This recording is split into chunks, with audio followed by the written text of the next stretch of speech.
My name is Cliff Leonard. I'm a sculptor here in Jacksonville. Prior to becoming a sculptor, I had worked various jobs, anything from a school psychologist to a police officer to a private investigator. I kind of took up sculpturing, what you might call later in life. I was roughly 50 when I started. My military background was I volunteered for the Marine Corps for 2 years. Prior to that, I was in a military high school and then a military college. I dropped out of military college after a year and a half and joined the Marine Corps for 2 years. Basically at the height of the Vietnam buildup. I came from a very small rural town that really didn't have art. You had music or sports, and that was about it. When I became interested in art, I picked sculpture, or it almost seemed like it picked me.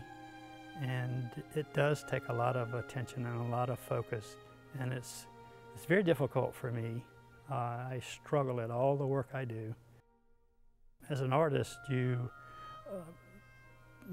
basic thing to do, especially as a sculptor, is learning to see. We all know what someone looks like, but if you try to make that individual, it's just a total new world.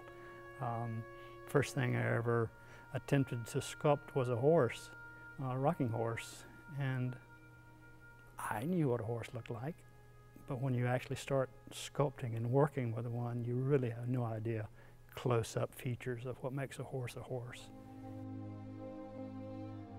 Several years ago, I joined a small group called Semper Fidelis Society of Jacksonville. It's a group of Marines, mostly older Marines. The group had already established a memorial for Marines and Corpsman up at Evergreen Cemetery on the north side of Jacksonville. And they were thinking of honoring one of the young Marines killed in Iraq. And I mentioned to them that I was a sculptor and that I would like to sculpt a bust to be put out there. For whatever reason, it never really worked out for me to actually do that, but in the process, we had made contact with this Marine's grandparents and got some photographs and stuff of Clemens, Nate Clemens, and I had already made my commitment to making a bust, and I decided that I would go ahead and make it, even though it wouldn't be put out at the memorial or whatever. I would just present it to the family, and presented it to Nate Clemens' grandparents. It really had an effect on me, almost as much effect on me as it seemed like to have had on the family. Having been in Vietnam and been around other young guys, kids at the time that were killed, I just wanted to be able to honor some of these fellows. I can look back now at some of the guys that were killed that were my age, and they're just disappeared.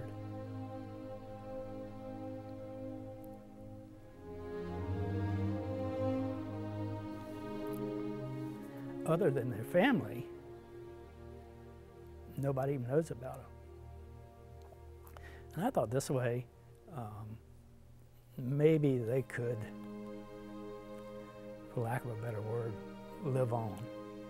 So I decided to sculpt the Marines or the Corpsmen that had been killed in this immediate Jacksonville area. Once I actually get the photographs from the family, I'll often start that day, just basically building up the piece.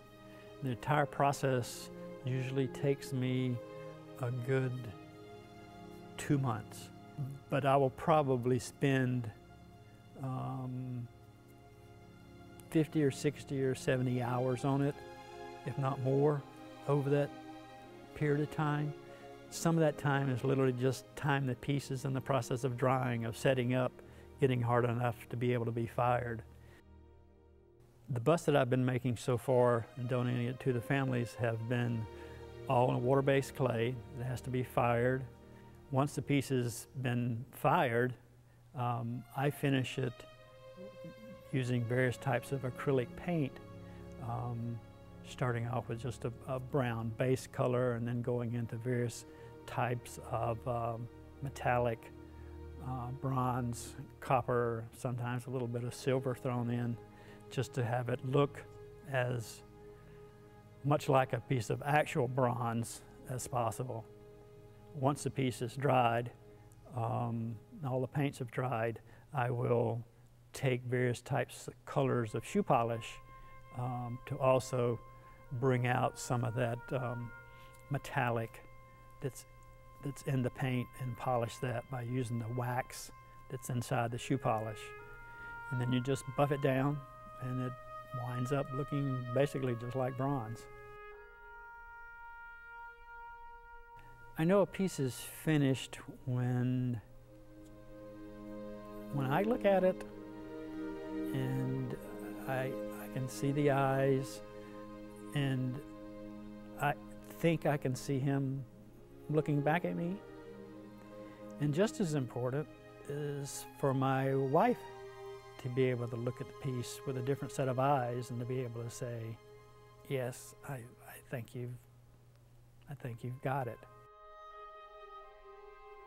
When I first started sculpting these young men, it was very difficult. Emotionally, making the thing is difficult, and then presenting it to the family is by far the most difficult. The last piece was very difficult. It was a spouse. She came by about 2 weeks ago. And she was very upset. I was upset. My wife was upset. And her daughter, 15-year-old daughter, was probably the calmest of us all. I had inscribed some of the things on the back. I'd written her and asked her to tell me some of the things about John. And she wrote me several small little paragraphs. And I took some of those and wrote it on the back of the piece. And when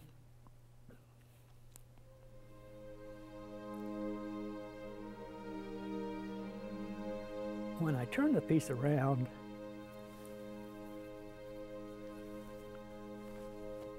she became even more upset.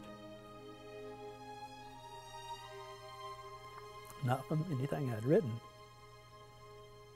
but she just quietly crying said, I didn't think I'd ever see the back of his head again.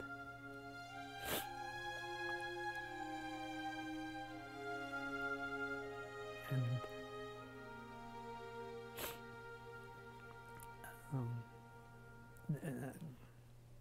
you know, what do you say? What can you say to someone?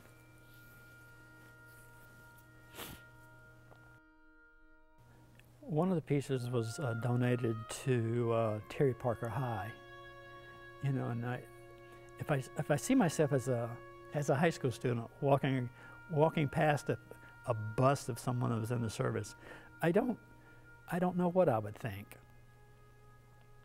I hope I would have thought that, you know, there's a hell of a guy there.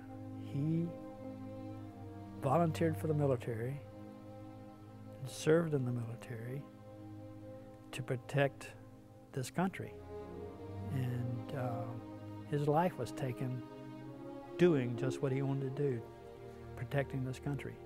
You know, and I would like to be idealistic enough to think that high school students walking by would think that, but maybe only an adult can think that. I'm not sure,